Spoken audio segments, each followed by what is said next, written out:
been explaining to you, Australia's export and trade performance has been quite stellar. Now, that's a result of soaring energy prices and most notably coal. But in the past few days, energy and resources markets have been spooked, taking down the prices of some of our biggest companies. And the worry?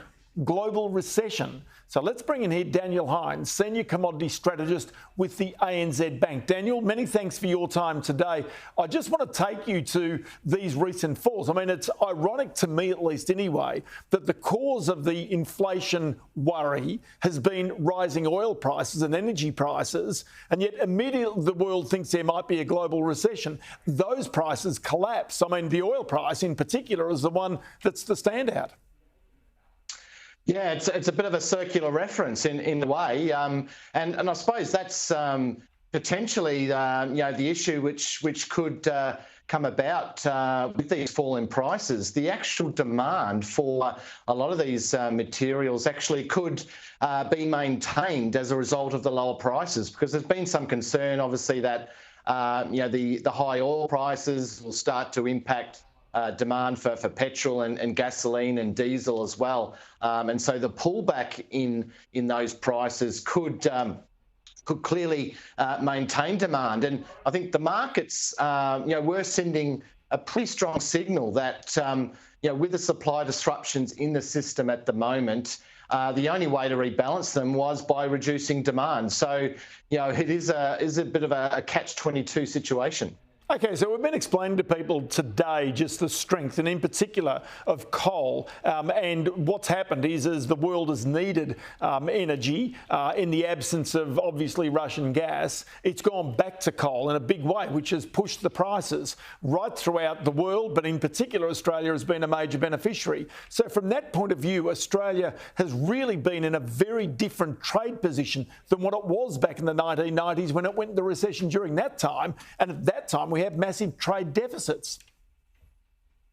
Yeah, absolutely. I think the transition to renewable energies has certainly highlighted some issues around the fossil fuel sector, and the lack of investment really going into that market has resulted in very low, even non-existent sort of growth in supply, despite actually demand holding up pretty well. And so we've seen a fairly tight market as a result of that, but it's been exacerbated by the Russia-Ukraine conflicts. Now, Russia was a significant supplier of coal into the international market, including Europe, but the Europeans placed a sanction or a ban on Russian imports, and that has obviously tightened the market considerably as well.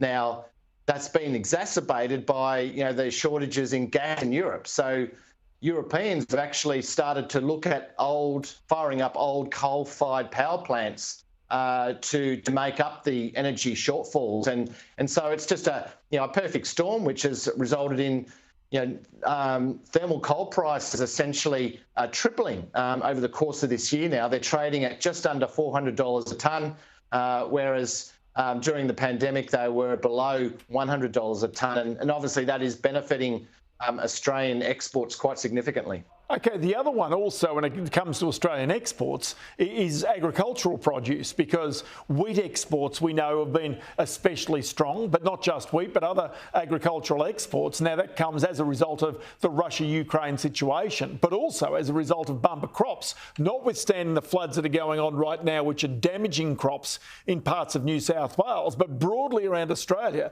there's been plenty of rain and the crops have been at bumper levels.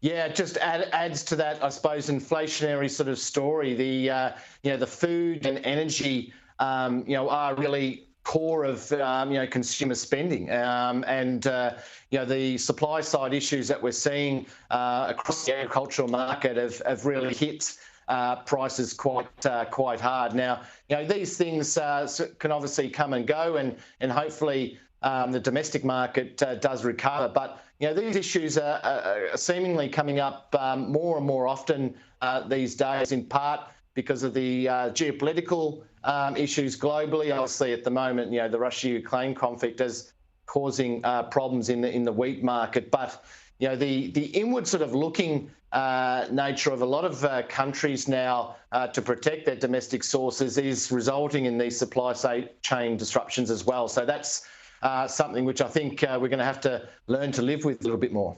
And just tell me broadly, the commodity sector, agriculture's been strong broadly, as we say. There have been parts of it that have obviously been affected by flood. But then the minerals exports have been especially strong. But as you cast your mind forward, what does it look like? Well, for me, the market looks extremely promising over the medium to longer term. The renewable energy push and the energy transition is really reigniting demand for a lot of these metals, in particular copper, nickel and zinc, which are really critical to this energy transition. But even other markets like lithium and cobalt, where Australia is quite a significant producer of, we're going to see some really strong demand come through over the next few years. So it does look quite promising, even though we're seeing obviously concerns about recessions really resulting in prices for a lot of these commodities fall quite sharply in recent weeks. But when you look at the growth profile for demand over the longer term, it's still very promising. Yeah, Daniel Hynes, Senior Commodity Strategist with the ANZ Bank. Many thanks for your time on the program today. My pleasure.